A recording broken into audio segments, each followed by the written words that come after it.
Consuming these oils is literally no different than eating radiation.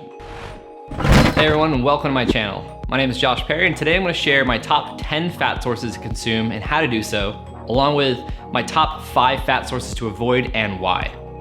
For those that are new to the channel, I'm a former professional BMX athlete, multiple brain tumor survivor, keto coach, and public speaker. You can learn more about me and all that I'm up to here on this channel, as well as my Instagram page at Josh Perry BMX. So we've all heard of keto or the ketogenic diet by now, and if you haven't, well, where the heck have you been? No, I'm just kidding. But seriously, if you haven't, what is it? There's a lot of confusion around what keto is. Keto is a catchphrase for all things pertaining to a state of ketosis, which is a metabolic state of accumulating ketones in your bloodstream by burning fat in the liver. Now, ketones are an optimal brain source of energy that is produced by the liver when consuming ultra low carbohydrate, moderate protein, and high fat meals.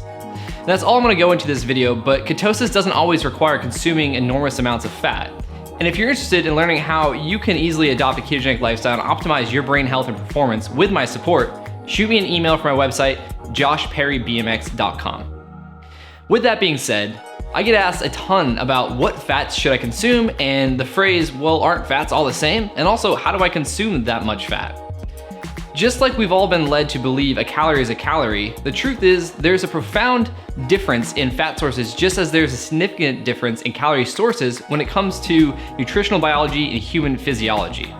The fact of the matter is, quality is everything in the context of most things in life, but especially when it comes to what we consume and choose to fuel, build, and repair our bodies with. Some fats are easily burned and put off less damage in the body than others, and some destroy cell membranes and can actually cause an increase in fat storage, as well as increased inflammation and poor recovery. Now, to maintain nutritional ketosis for most, you're going to want to consume about 65 or so, maybe up towards of 80% in fat in regards to your daily caloric intake. Now, that's a ton of fat compared to what most people consume in terms of percentages of their daily intake, especially for those of us who have been ignorantly trained to fear fat. Now, the context of personal goals is really gonna help sort out just how much fat as a percentage that you aim to consume, but let's not get hung up on that in this video, because this video is a general guide to what fats to consume and what fats to avoid. Again, if you want my personal help, reach out, joshperrybmx.com. Now, to better choose your fat sources and the fats to avoid, let's look at how fats are categorized, stored, burned, and their effects before getting on to my top 10 fats to consume and top 5 fats to avoid and why. First, let's look at the highest quality fats. As I mentioned, quality is at least, if not more, important than how much fat we consume while following a ketogenic diet and lifestyle. And it's not all about calories, as there's much more that goes on beneath the surface.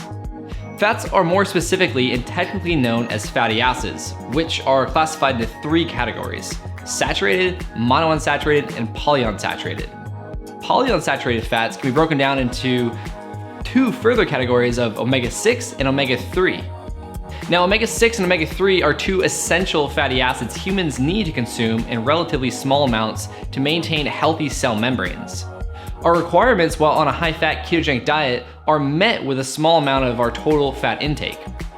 Now, the recommended human requirement of omega-3 and omega-6 fatty acids are actually quite low in that they are about 1% of our daily energy intake, yet the vast majority of Americans are deficient in omega-3 fatty acids.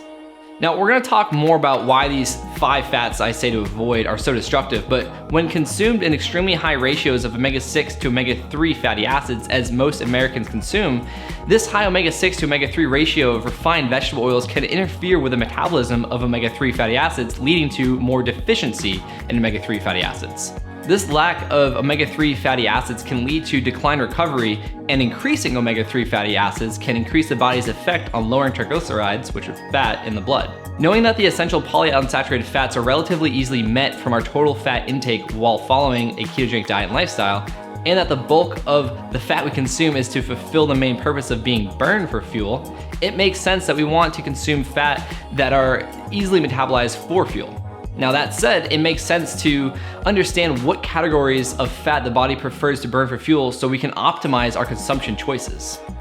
So what is the preferred fat to burn for fuel?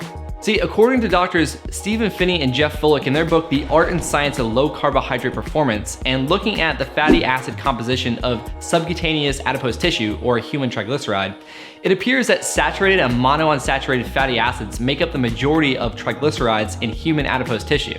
This makes it clear that the body prefers to store these fatty acids away for a food shortage, i.e. what we burn when there's no food, or in times of fasting, or when our metabolism is actually reset to fat burning while following a high-fat ketogenic diet and lifestyle.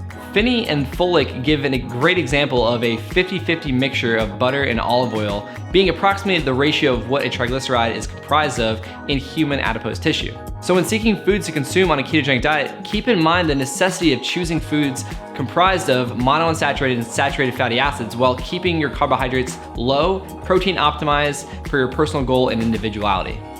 Now, it was extremely hard to narrow it down to 10 top fats, so I added a few more. So let's look at the different fats that show up in our food and how to practically implement them into our lifestyle. Now, the first category is pure fats and oils. Examples of these are MCT oil, avocado and olive oil, butter, ghee, and heavy cream.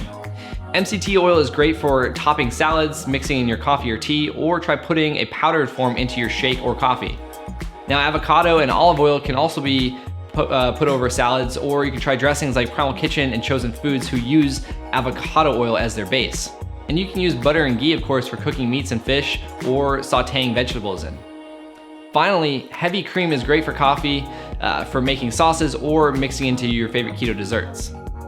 Now, the next category of fats is high-fat proteins. Now, these are foods such as fatty cuts of meat, bacon, sardines, whole eggs, and cheddar cheese.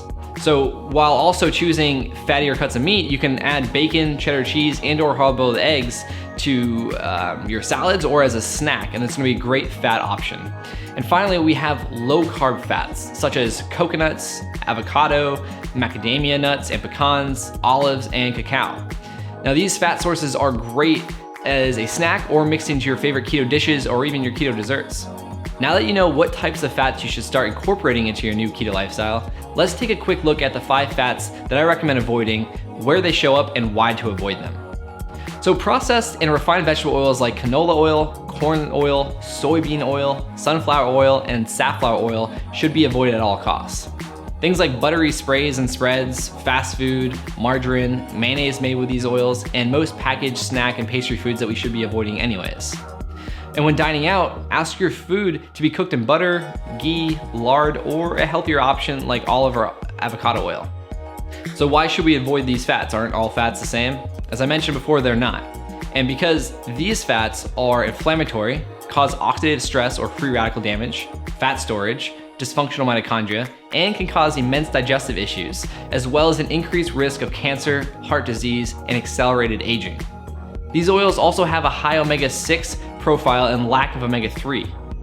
They are unstable and produce significant free radicals during high temperature processing and exposure to heat, light, and oxygen, along with chemical solvents added in some cases.